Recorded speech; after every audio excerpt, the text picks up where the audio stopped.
कि आज हथकरघा दिवस है, तो इस पर जो बड़ी जानकारी है वो बताते चलें। बिल्कुल निधि, महत्वपूर्ण दिन है, राष्ट्रीय हथकरघा दिवस है। इसको लेकर अलग अलग जो कार्यक्रम है वो भी आयोजित किए जा रहे हैं। यूपी में भी इसको लेकर कार्यक्रम आयोजित किए गए हैं और सीएम योगी जो है उन्होंने पुरस्कृत भी किया है कई जो युवा है उनको।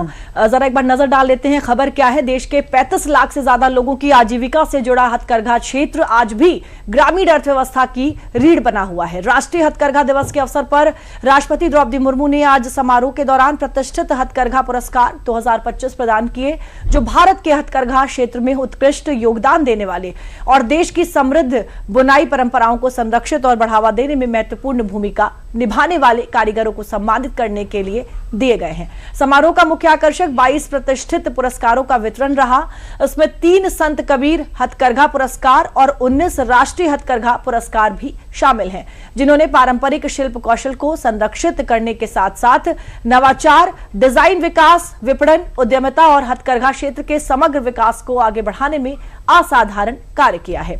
वस्त्र मंत्रालय के राष्ट्रीय हथकरघा विकास कार्यक्रम यानी NHDP के अंतर्गत शुरू किए गए ये पुरस्कार भारत के हथकरघा इकोसिस्टम में उत्कृष्टता के लिए सर्वोच्च राष्ट्रीय सम्मान का प्रतिनिधित्व भी करते हैं।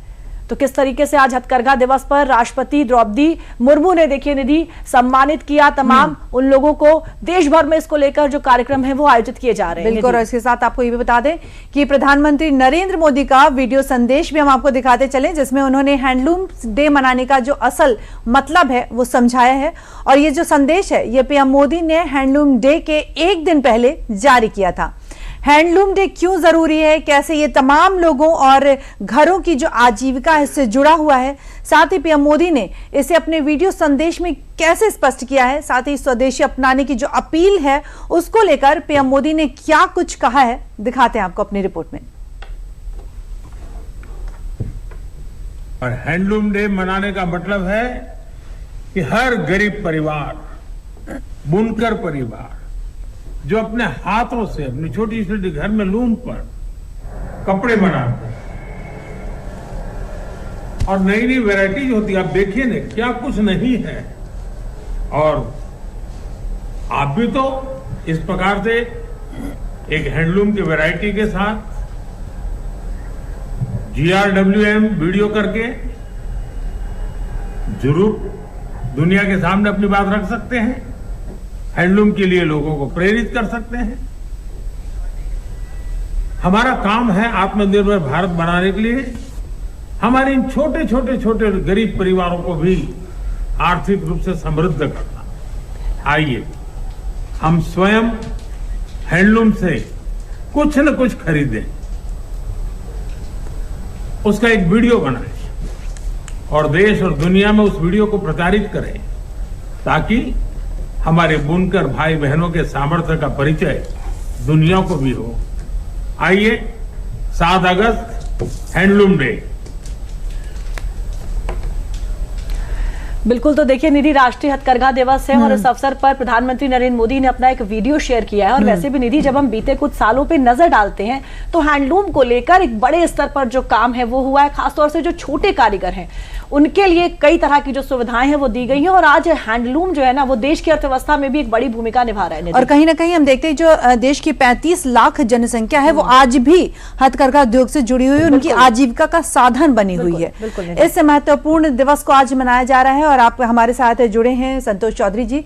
संतोष, स्वागत है आपका। संतोष, बताएं कि आज राष्ट्रीय हथकरघा दिवस मनाया जा रहा है, जो आज भी देश के जो 35 लाख से ज्यादा लोग हैं उनकी आजीविका से जुड़ा हुआ है, उनका साधन है, जिसको लेकर अभी हमने देखा कि पीएम मोदी ने भी अपने जो विचार हैं वो साझा किए हैं और स्वदेशी अपनाने पर उन्होंने जोर भी दिया है। तो किस तरह से ये जो पहल है इसको आप देखते हैं, और अगर हम इसको ODOP से जोड़ें या ग्लोबल फॉर वोकल या वोकल फॉर ग्लोबल से देखें तो किस तरह से इसको आप देखते हैं?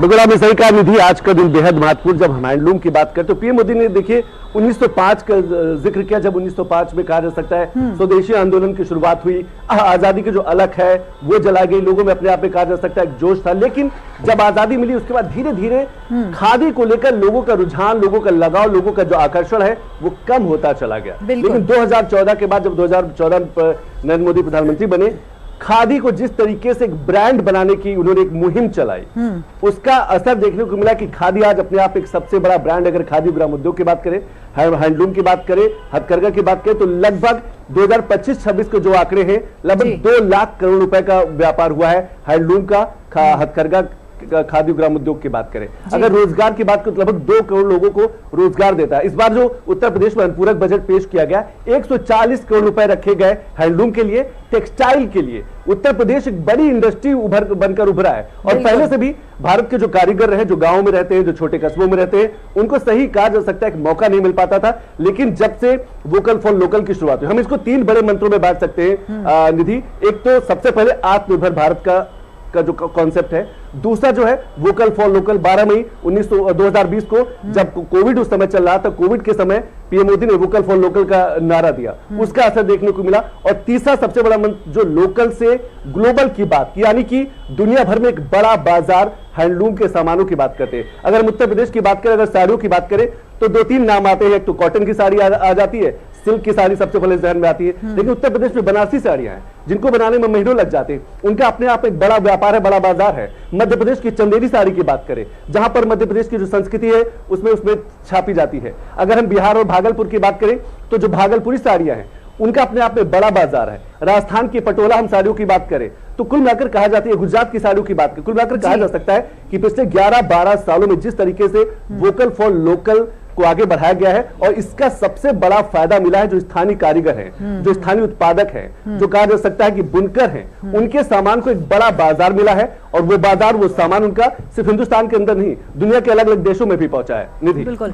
संतोष, देखिए जिस तरीके से हथकरघा हैंडलूम को लेकर बीते कुछ सालों में काम हुआ है, अभी जैसे आप जिक्र भी कर रहे थे, एक तरफ तो देश को जो पहचान है अंतर्राष्ट्रीय मंच पर वो मिली है, एक बड़ी तस्वीर सामने आती है। साथ ही साथ जो बुनकरों का आप जिक्र कर रहे हैं, जिन तमाम कारीगरों का आप जिक्र कर रहे हैं, उनकी जो आर्थिक स्थिति है उस पर भी एक बड़ा असर आया है। क्योंकि एक दौर था जब ये छोटे छोटे कारीगर जो थे वो आर्थिक तंगी से गुजरा करते थे, लेकिन अब जो तस्वीर है वो बदल चुकी है, स्थिति बदल चुकी है।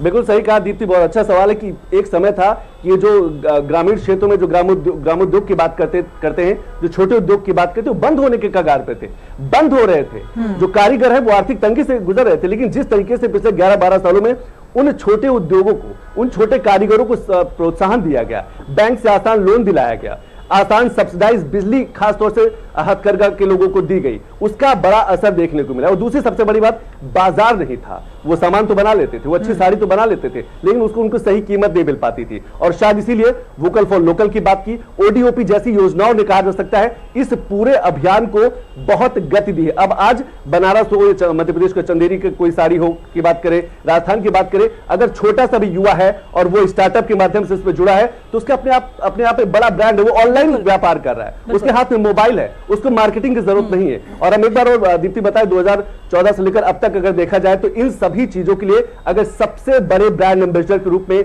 कोई सामने आए हैं तो प्रधानमंत्री मोदी लगातार वीडियो के माध्यम से लगातार लोगों से अपील करते रहे कि आप खादी के कपड़े पहनिए, आप स्थानीय उत्पादों, जो स्थानीय जो कहा जा सकता है कपड़ों, उनको इस्तेमाल करिए। और शायद इसीलिए इस ब्रांड के, इस अभियान का असर इतना रहा कि आज बड़ा बाजार, अगर रोजगार की बात करें तो लगभग हैंडलूम और टेक्सटाइल इंडस्ट्री में 2 करोड़ लोगों को सीधे तौर पर रोजगार मिलता है। जो आप आमदनी की बात करी थी, अभी 2025-26 का आंकड़ा है 275% ज्यादा जो है मेहनताना जो कारीगर हैं, जो बुनकर हैं, उनको मिला है। मतलब यही है कि ज्यादा मांग है, ज्यादा डिमांड है। एक चीज और मैं जिक्र करूंगा, पीएम मोदी अलग अलग मंचों पर यह भी कहते रहे कि गुणवत्ता पर बड़ा फोकस करना है, क्वालिटी पर बड़ा फोकस करना है। अगर भारत का सामान गुणवत्तापूर्ण होगा, क्वालिटी वाला होगा, तो दुनिया के बाजार में वो टिक पाएगा। और शायद इसीलिए पीएम मोदी कारीगरों से भी अपील करते हैं, बड़े बड़े जो कहा जा सकता है उत्पादक, जो उद्योग करने वाले लोग हैं, जो एमएसएमई से जुड़े लोग हैं, उनसे अपील करते हैं कि क्वालिटी यानी गुणवत्ता पर बड़ा फोकस करना है, तभी भारत का सामान